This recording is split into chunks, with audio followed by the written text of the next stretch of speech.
Meeting out of Halverson, and there are 6 individuals here, so we'll just introduce ourselves so you know who's here, and then I'd like to hear how many people we have on at our offices. So why don't we start with you, Denise? Okay, sure. I'm Denise Volker. I'm the co-president of the Green Hills AEA Education Association.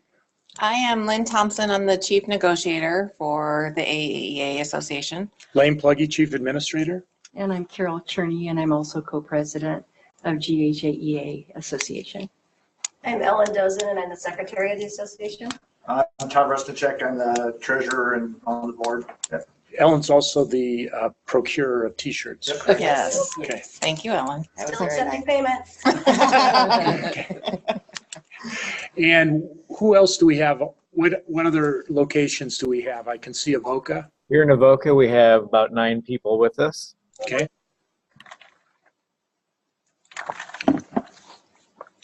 David, can you see, do we have others? Derek put just, we don't have all the sites up on our sets. 23 people online with us now, or 23 sites. Looks like Creston and Osceola have a few people. Okay. Okay, so we'd have multiple people there. So I guess we'll go ahead and get started. You know, it's been a while since we had our last meeting, probably, what, almost 2 months? Is it 2 months now? Yes, it was early March. Yeah. And we've hoped to learn a lot more about where we're at collective bargaining wise. I think we've learned a little more, but I think we're going to learn a lot by going through the entire process. So today our goals are to give you a little update on some of the things that David and Lori attended a workshop that tried to give a review of things. We found out some a little more information, helping define a little. I know Lynn wants to talk a bit about the recertification election, which is a pretty important thing coming up. And then I've received 7 questions. Some are related to, directly related to collective bargaining, and others are tangentially connected. So, and I'll cover those. And if you have other questions, I think we'd just use the chat box and David will forward them to us. So maybe we should start with David and Lori, some of the new things you learned at the last session.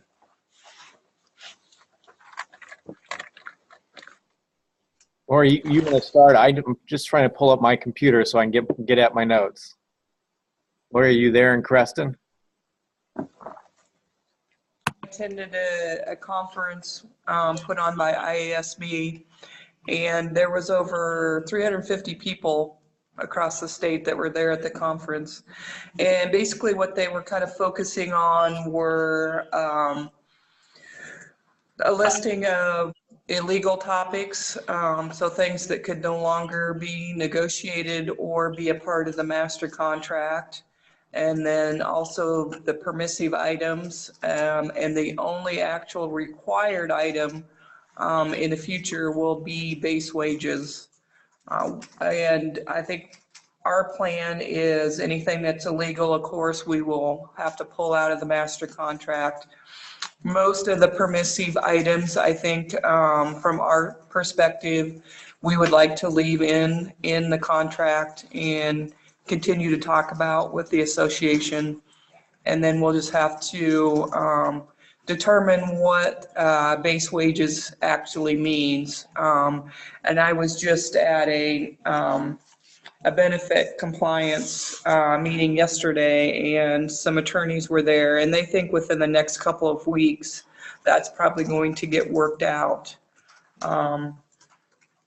So that's kind of where we're at, unless you want to add anything else, David.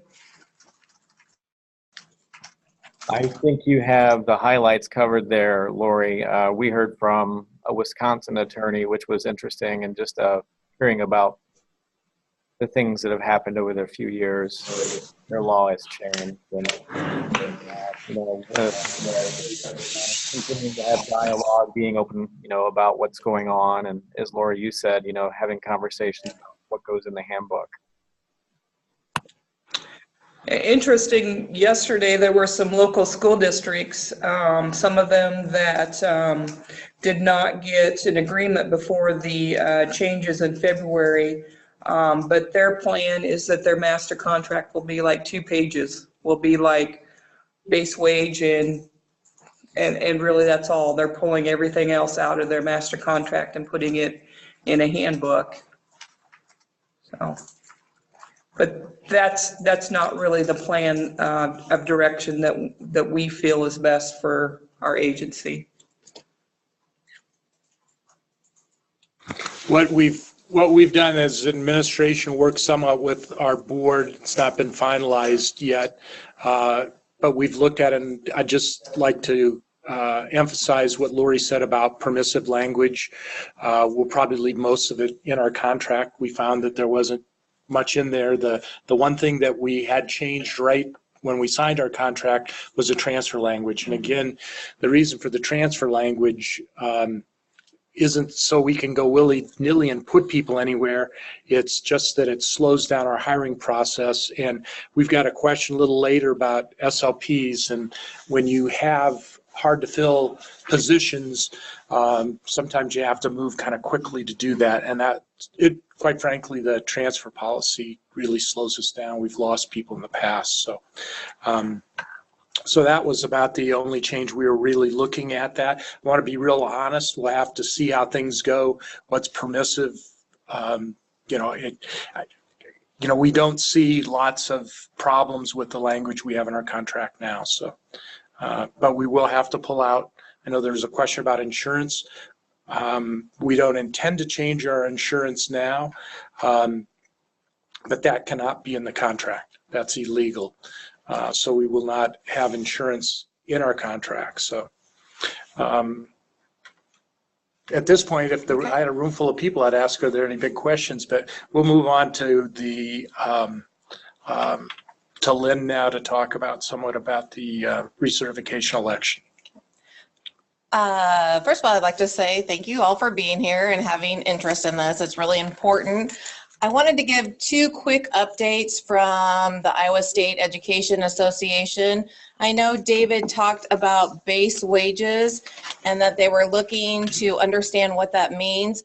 ISCA filed a formal complaint with the Public Employee Relations Board, that's PERB.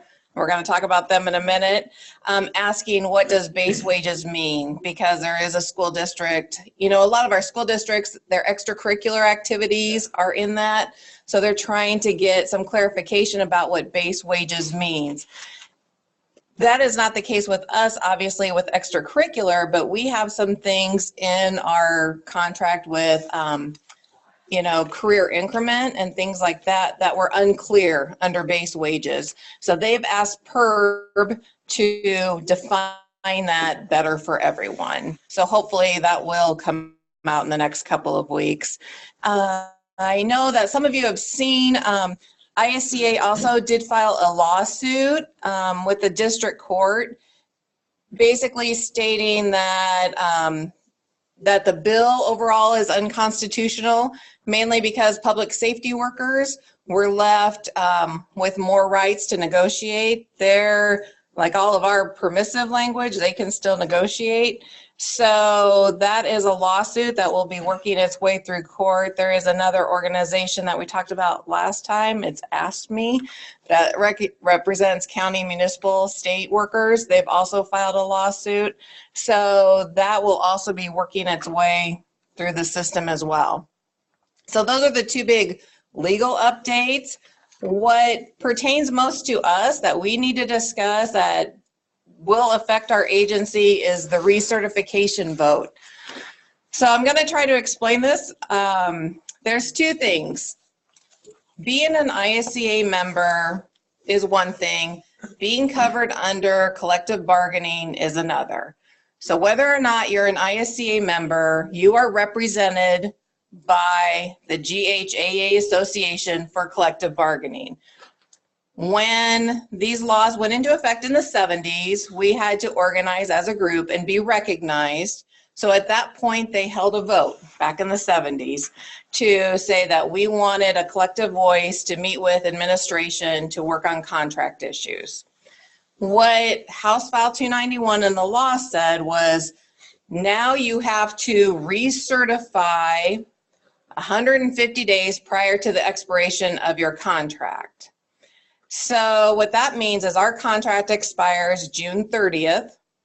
So sometime Of 2018. of 2018, not this year. Thank you for that clarification. Yeah, of next year. So what that means, between June 1st and November 1st of this year, certified staff, that means all certified staff, will have to vote whether or not the Education Association would continue to represent them in collective bargaining. So I want to just clarify once again. So being an ISCA member is different than being represented under collective bargaining. Of course, ISCA and UNISERV help us with collective bargaining, but you guys, anyone that's not a member is still represented. The contract still benefits you whether or not you're an ISCA member or not. So the recertification, in order for us to continue to be represented, to represent employees, 50% of eligible members plus one have to vote to have the association represent them. And the voting, they have not worked out the details. They think it's going to be electronic voting. If you don't vote, that's an automatic no. So it's not even 50% of those who voted. It's 50% of eligible certified staff members, plus one. So that voting will come out between June and November. We don't know what it's going to look like. We're hoping it's electronic. We're hoping it's not in summer when most people aren't paying attention to many of their school-related activities. The association has to pay the cost of that recertification. At this point, we don't know what that's going to be. They think it's going to be based on how big your unit is. Like Boyer Valley has 50 people and that they represent. Council Bluffs has 900. So the cost will be different based upon the size of the unit. We don't know what our cost will be, but the association has to pay that cost. If we don't get recertified as a bargaining unit, you have to wait 2 years before you can have another vote to become an association. So obviously, as we're working through, and honestly, I don't even know what to tell you if we're not recertified as a unit. I guess Lane can meet with 180 people individually. Or, Lynn and I have had a couple conversations too, that maybe it would go to a meet and confer. Certainly something I'm not used to during my career as an administrator.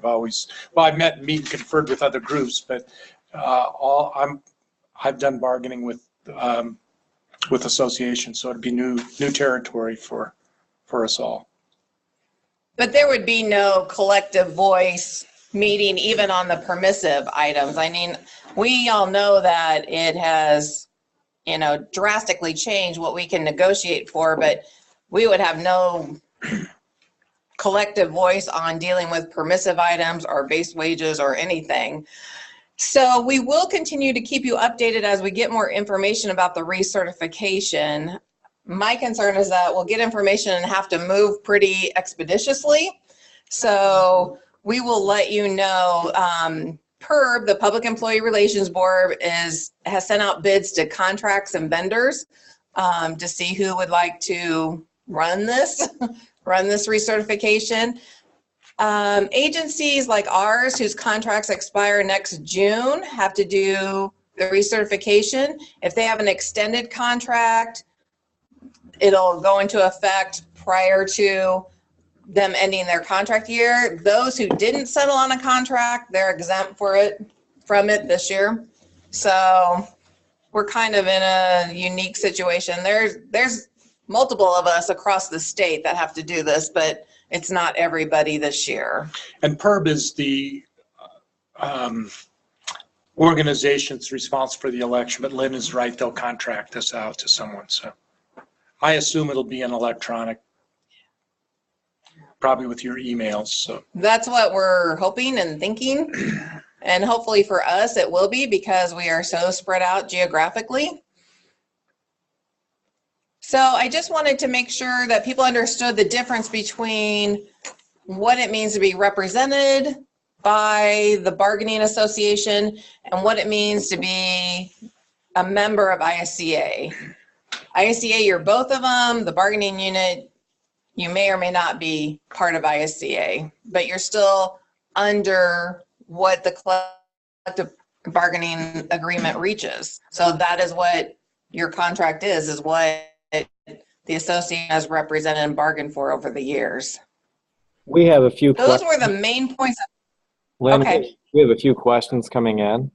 And let me just Okay. read these off real quick. How many employees do we have that are eligible to vote? What is the plan to promote the vote? And you can pretty much count on yes votes for current ISCA members, but this could be easily misunderstood by members. Thank you. Okay.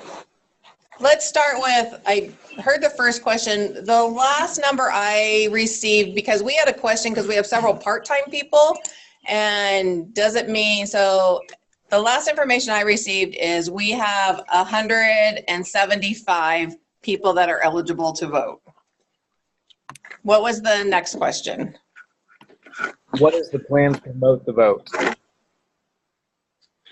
To promote the vote, okay. get out the vote. Yeah. Maybe that's a better.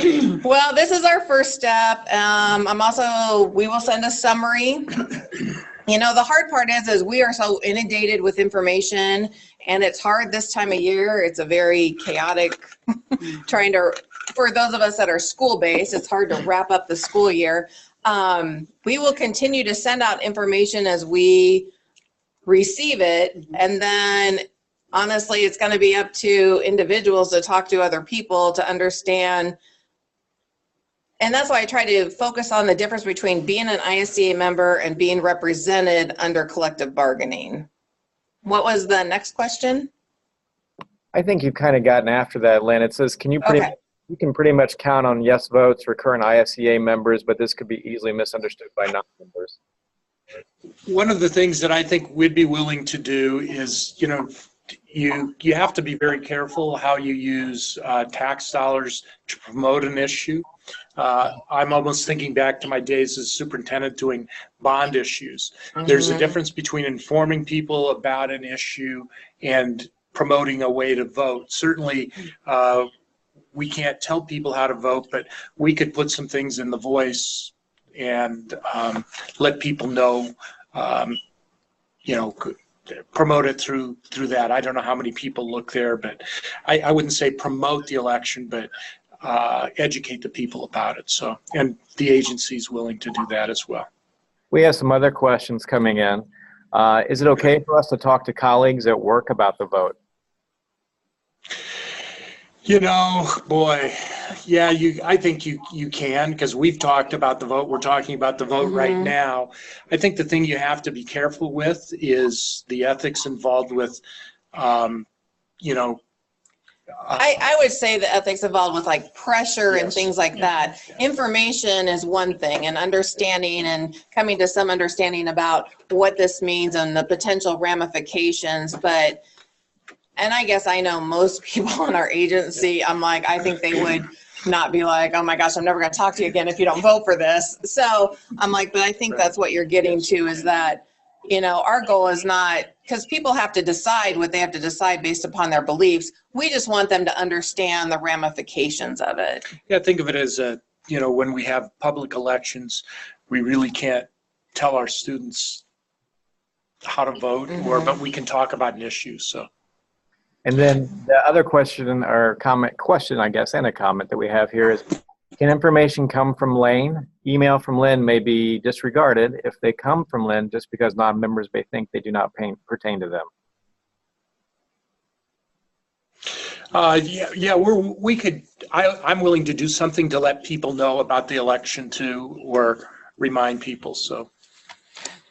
We've sent out some other emails where Lane has sent them out that we've worked on together to send them out, so that could. It's nice to know people don't ignore mine. Sometimes I think they do too.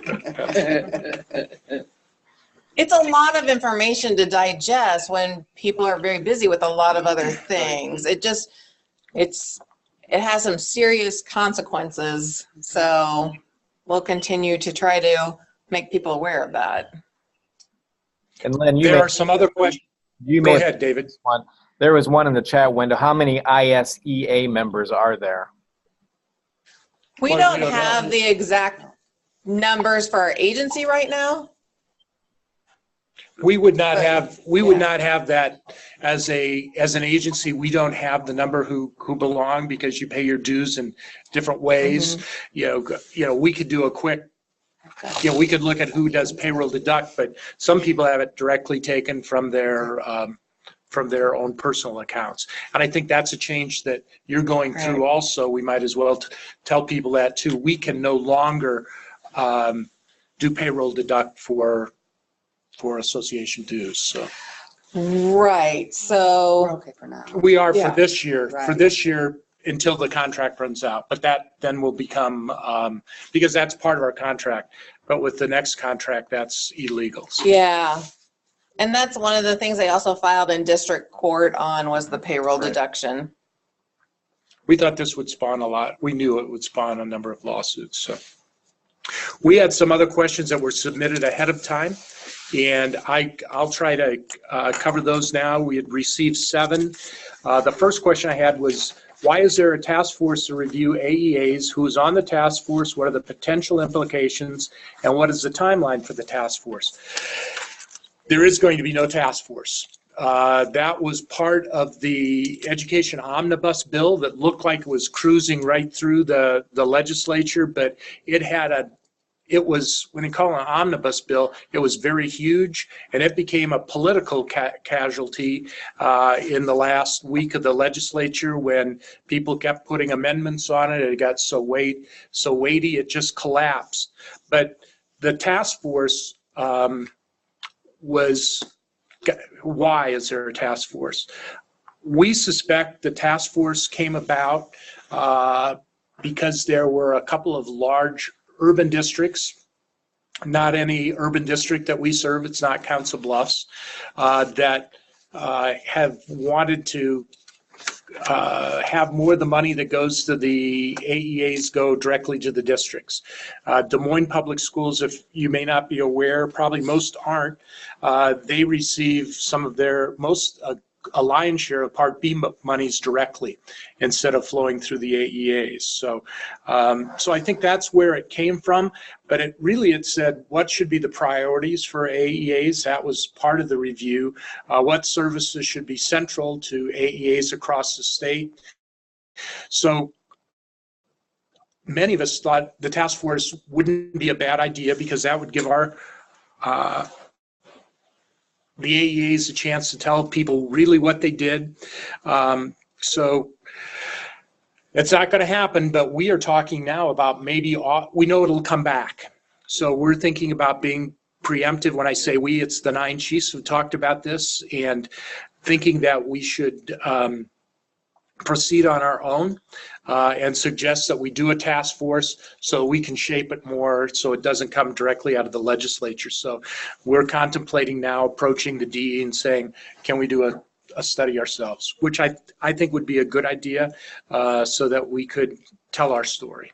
But there is no task force. So, and it's interesting, we had, I've noticed this year with the legislative session, more interest in our staff and what's going on. I think it's great. We have more people going to some of the legislative coffees on the weekends because I've had a number of questions about the task force. And I've found that quite a few of our people have some pretty good knowledge, have gone through the bills pretty extensively. So what are the agency's projected finances for the next 5 years, and what is the plan if the legislature continues to cut funding or only have minimal aid? I can start with the fact that we did have a, oh gosh, how do you say, this is terrible when you say we had a good legislative session. It's kind of, you know, you lived through a hurricane and you had only You half. think the rainstorm wasn't so bad. But actually the AEAs, we have a permanent cut that's been in place for a long time, and I'm talking about across all the AEAs. But since I've been here, we've had a cut in the funding formula that's bounced between 15 million and 20 million over the course of the years. Last year, or a couple of years ago, we were successful in getting that cut down from 20 to 15, and we were hoping to chip away at it.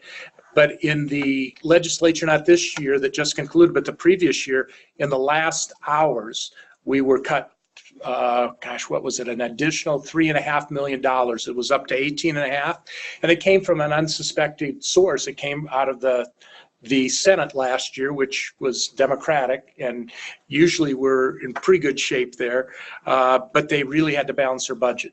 And we were one of the victims. So we did get that restored, and there was some talk about trying to put that back in because, as you know, we had two bad REC, the revenue estimating conference sessions where the revenues just weren't coming into the state. So we were only cut 15 million there, only cut 15. So we did get 3.5 million back. Our And enrollment, that's across yeah, all AEAs. all AEAs. Not our AEAs Right. only. And I can give you those Yeah. figures if people are interested. I'd have to get out my But there were information. cuts to our agency. Yes. And the bigger thing is looking at our enrollment since the 2010-11 school year, we're down about 1,500 students. A little over 1,500 students, so that affects our funding as well. We're in pretty good shape balance-wise, the balance of our budget. A lot will depend on what it used to be allowable growth, now it's called SSA. It was at 1.1%, and that looks really good now too, but I would never thought that would look good. The governor did propose a 2%, and that's what we're looking at. I think most lobby groups are going to look at 2% as a realistic thing. If we could get 2% next year, that would be great. So that'll be an important thing. We're starting to work on that already in June with our lobbying efforts. So, what will happen if we continue to see decreases? We'll have to keep our budget balanced because we have no say in raising taxes. We lost some funding. If you saw also the AEAs were cut, $1 million here and $1 million there, but those were in a sense kind of flow through dollars. $1 million to TLC, that's the training we provide. The primary training we provided out of our AEA is Diane Sweeney's, the student-centered, what is that called? Student-centered leadership. So those dollars were lost, but those are ones we flowed directly to the school districts. We also lost some Iowa Corps dollars. Our share of that was about $60,000, but there's just little bits and pieces that we keep getting chipped away at. Mentoring, there will be no longer pay for mentoring. We have decided as an agency that we believe mentoring is important. We're going to continue it, and we're going to continue to pay our mentors. So, but we've got to find, it's a pie. And so we'll have to, somebody doesn't get a part of that pie because we think that's important. One of the things we've done, that it goes into the next question, are we closing the Atlantic office? I can tell you since, what year is it? It's FY12. We're FY12 and we're at FY17. And our costs. FY is fiscal yes, year. Fiscal year, I'm sorry, 16, it's easier than trying to figure out, 12, 13. So in 5 years, we've reduced the costs that we've spent on facilities by $237. So that's $237,000 this year, less than we spent in 2012. It hasn't all happened at once. The major portion of that have been Creston and and Peterson. But those are dollars, and I've said this before, I'd rather spend dollars on people than on buildings. So will the Atlantic office close? We have 1 year left on that lease. But as I look at the funding, that is probably a recommendation I'll be making to our board of directors, just to be more efficient in where we spend our dollars. That's that piece of the pie. I'd rather pay our mentors for work they do than rent and electricity. So what are we planning on doing, the agency, for insurance next year, since it's no longer negotiated? The insurance you have is in place now. What will we do in the future? You know, I think it's no secret that the administration's been trying to decrease the cost of insurance. And why are we doing that? So that we could put more money in the pockets of people. So with the low SSA, a fear I have is that if insurance costs, I'm sure they're going to go down, don't you think? Right. Yeah. Sorry. As they continue to escalate and we have less money available than to pay people, I would really hate to see people make less money at the expense of the insurance. So it's something that I can promise you that we will, even though it's illegal, I'll certainly visit with the group about, because in a sense, it's been your choice as a group how to take your money. But things we could look at would be a higher deductible, maybe to get the insurance costs down. Higher co-pays, less coverage. Yeah. But those are things we will not make in isolation. We'll certainly, but people have to understand there's a direct link to salary dollars and to your health insurance costs. So. And that's always been the case. Yeah. That has always been the case. I mean, when we sit through negotiations year after year after year, we do, of course, talk about language and leaves and things like that, but the crux of it comes down to salary and insurance. Right. So the difficult part with the new legislation is for certified staff is we don't have a say in insurance anymore. So that was always a balance we were doing anyway, but now the equation is not balanced anymore because we only have a say in base wages. But what he's saying, I don't want to put words in your mouth, is that the agency will try to work with a group of people about priorities. Because our goal is to hire and retain a quality staff. And you know, your association, the people that represent you at the bargaining table, have gotten feedback from you as a collective bargaining group that the insurance is important to you. So, so we need to keep that. When I say we, the administration, the board will keep that in mind. So, but no changes for next year. So, I don't know where we're at statewide insurance plans either. I haven't heard I've heard nothing else about that. You know, that was. Have you heard anything, Carol? No more. I haven't heard anything. I think that's a pretty big lift. Mm-hmm. One thing along those lines I want to keep people aware of, you may want to get a hold of the governor and before he signs a bill that could affect your 401, what's it called? 403B. 403B. There's finally the lobby from the financial institutions have opened up the gates that right now I think there are like 4 plans or 5 plans you can choose from. And this law, if it's signed by the governor, will open it all up, which to me puts in jeopardy the agency offering those. Because then we're held liable for all the plans.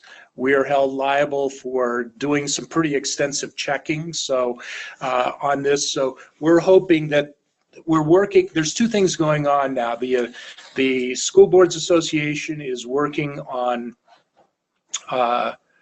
trying to do a plan. Right now, I think it's the RAS, and I can't tell you what that acronym is, does the vetting for all the companies. And if we could still do that, and it only costs us $500 a year, something like that. But our costs could go up, you know, into the tens of thousands of dollars to do this if each agency or each school district has to do it. So we're looking at that, but we're hoping maybe the governor won't sign that. So, but I want you to be aware of that. So, okay. Okay, the next question was SLPs. How many SLPs have we hired? How many openings? We had probably 25% of our workforce, SLP workforce, retire this year. 25%. I'm sitting next to one. She's one of 10. We've been able to hire 6 this year. We have 2 more offers pending. And I can tell you that we still, as an agency, are not going to hire anything that just happens to apply, because there's been at least one occasion where we probably could have made an offer. We chose not to. So we still are looking for staff members that can do the job. So if we get those 2 more offers, and the good thing is some of them are in the East where we've needed some people. We've got some other options to hire some part-time SLPs, and that would be from current staff who, you know, have to meet the bona fide retirement, but they have indicated a willingness to come back on a part-time basis. So, but that would leave us a little short. So what do? We'll look at SLPAs that we've done before. We'll also maybe have to look at contracting with some agency, you know, like Snyder. The only problem is you don't always get who you want in that case as well. So Plus they don't do IEPs. They don't Right. attend IEPs. So we're hoping to maybe pick up, you know, we've got these 2, so it would be 8. I'd say that we're better shape than I thought we would be. So, but if you know someone, we're trying to do some long-range recruiting. I know someone that's an SLP that as soon as her husband finishes dental school, she wants to relocate here. So I think we've been talking to her since she's been 12. It's kind of like football recruiting now, or basketball recruiting. You make that offer of a scholarship well ahead. So David, were you going to say something? Yeah, we have Or someone say- a follow-up question or two relative to the current conversation. Okay. Did Lane say that 25% of employees retired this year? Is this No. compared to other years? No, 25% of our SLPs. Of speech language pathologists Yes, yeah. retired, Gosh, no, we don't have, yeah, left. yeah. No, I'm sorry. It's not the 25% of total staff. So I think we had about 20 total with between certified and classified. Are we up 21, 22? Lori, maybe you have that number. So Hear that? We're up to about 25 total of all staff. but that's not 25%. So No. if it was, Lori would not be here. She'd be out recruiting. When will the AEA board be completely filled? We have 1 opening still. Julie retired out of Osceola, and part of it because we elect directors by district. They have to be living in that district, and the district that she represents, you've got Clark, Creston, East Union, Orient Maxburg, and maybe that's it. Murray. So they have to reside there. Valley? Nottoway Valley also, thank you. Greenfield is in that. We've asked about 4 people, and they've been interested, but they've declined. We have 1 good candidate left that I still have to track down that I think would be very good. And he knows someone that's interested in running for the board too, so maybe they could come on together. But we probably won't fill that position if they agree to until the September election, because according to state law, we would have to go through a whole conference convention to get them elected, and then they'd have to run again. And trying to talk to someone about that would be difficult. If you know of names, you can certainly pass them along to us. They just have to be a registered voter living in those districts and have an interest in the education of children. So Are there any positions that we've eliminated for next year? No, we have not eliminated any positions. In fact, we've probably increased our FT over next year. We've added a sped rep to the math SDI team, and we add an additional OT. As of this time we're still looking for another FTE in a sped rep, a full FT and teacher of deaf and hard of hearing, and of course the 3 to 4 SLP positions. We are doing some things creative-wise that as we brought on some other people, we are looking to share with other AEAs, Great Prairie primarily. Looks like they are going to be purchasing 6/10 of the additional OT we hired. And if we get the other teacher deaf of hard of hearing, about 0.6 of that. So we're trying to be collaborative in sharing of staff, because people have shared with us in the past as well, other AEAs, so primarily Heartland. So in fact, we're up. And going back to the budget, when we first merged as an agency, we were in real trouble in the general ed budget. We now have a balance. We were in the red for the first couple of years of our merge, but we're in the black now, so that looks good, but that can go very quickly. With personnel, so we're not down. So I'm happy to say we would like to fill a few more. We will be down if we can't fill those positions. So those were the questions we had. Wayne, we have more questions through the chat window and through the Q&A. Sure. Okay. What is on the list of permissive items? Oh gosh. I can pull up the list. It's like leaves. I can share I what can send that out. I can I share have real it. quickly what IASB said too, real quick. It's hours, vacation, leaves of absence, shift differentials, overtime compensation, seniority, job classifications, health and safety, grievance, seniority and any wage increase, employee benefits. And I think that's about the extent of it. It's probably easier to say I hate the word illegal, but that's what they use, illegal or prohibited.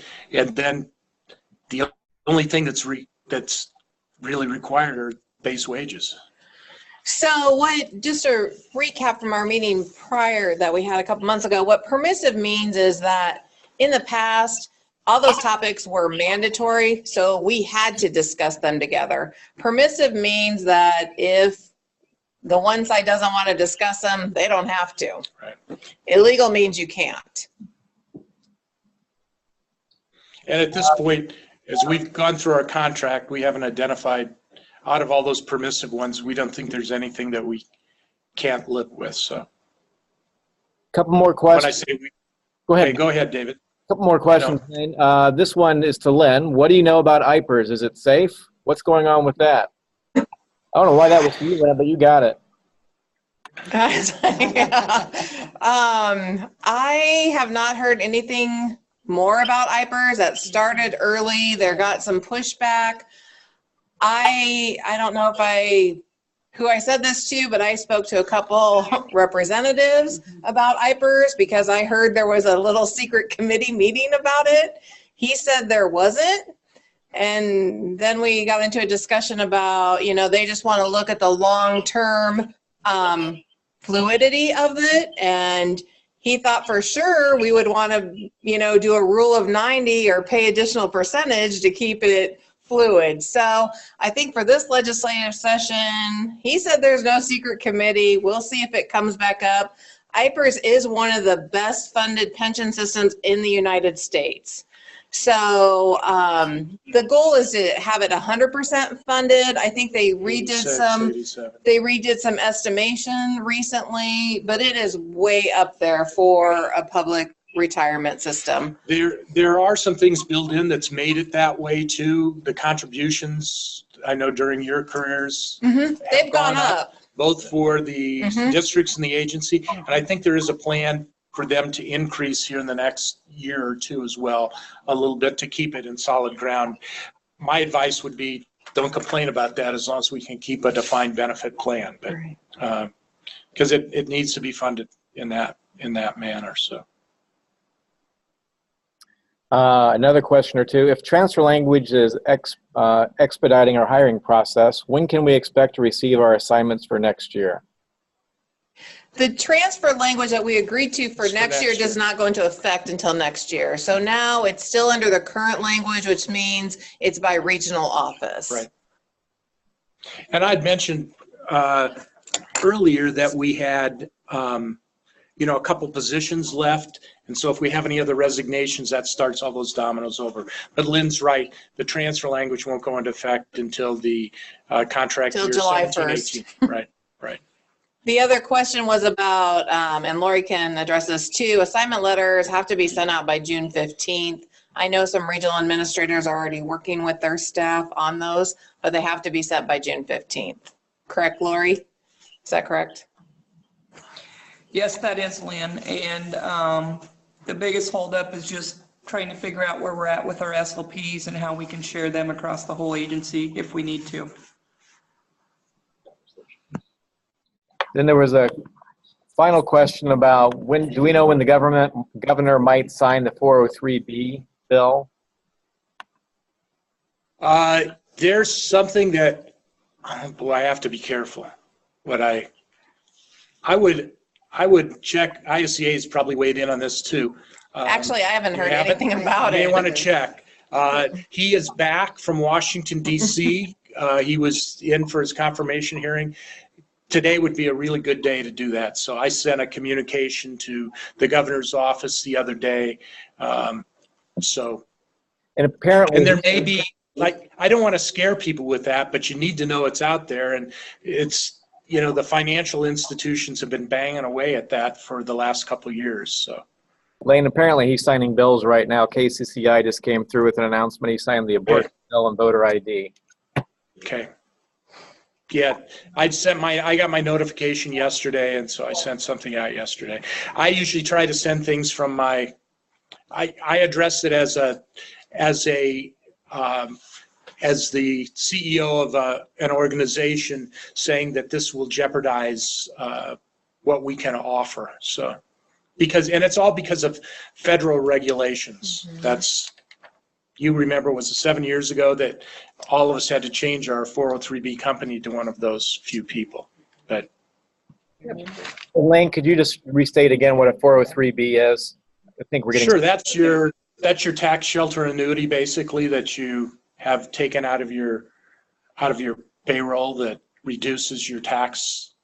And it's a really nice benefit. I think it's up, $18,000 unless you're an old guy like me, and then you can contribute a little more. So I think it's around 18. So many people take advantage of it. So, and for you young folks, you should look into it. So You should. You put money into those accounts. They are not taxed at this time.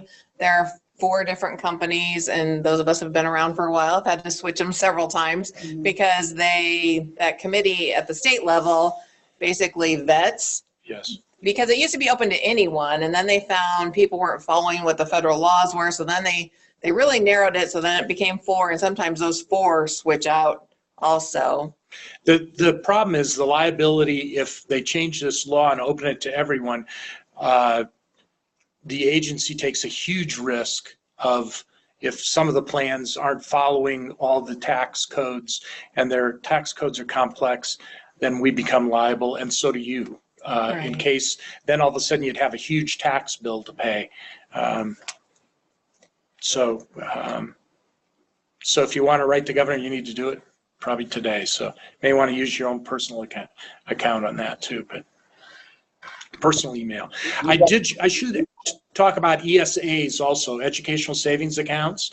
That was in a hot topic in the legislature, and the fear is the money will be siphoned off to, what money comes to education will go to give tax breaks or money to accredited non-public schools. So ISEA, ISB, SAI have all taken a hard stance against that. They'll be back next year, and the push for that, and they're hearing from nationally they have a well-organized lobby group the non-accredited or the accredited non-pubs. Right now, Iowa spends quite a few dollars. We're one of the, we have a great deal of support for those schools now. So that's something you may want to watch as individuals as well. So Lane, we have any other questions? a comment or two. Sure. So I just wanted to comment about the 403Bs, that there's also a Roth 403B where you can pay the taxes now, and then that Sure. goes tax-free. So in reality, if you don't mind paying the taxes now, that is Right. a good deal. Certainly, I think some people, all people have combinations of those as well. So, but that would be a jeopardy too, any 403B plan. So I just don't know if the agency, I just don't know if we'd be willing to take the risk because I don't know if we can vet it. So there's been some talk about switching to and I don't know, I'm not a financial wizard, but we have one of the school business officials is looking at an alternative plan that we may be able to move people to. I don't know, it's a 5-0. If that happens, I'll let you know. So, but.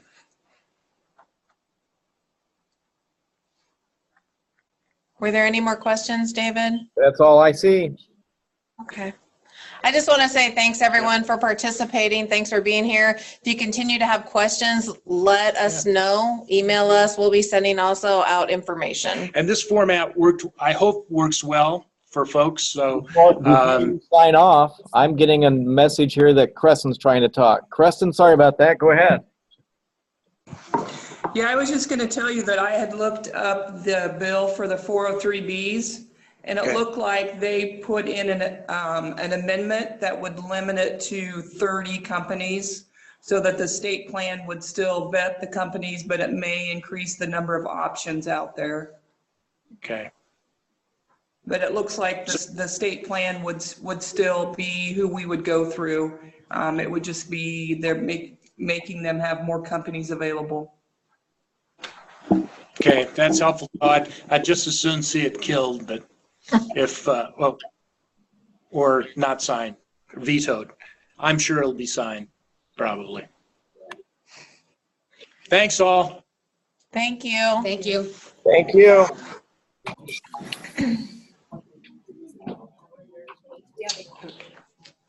I wouldn't mind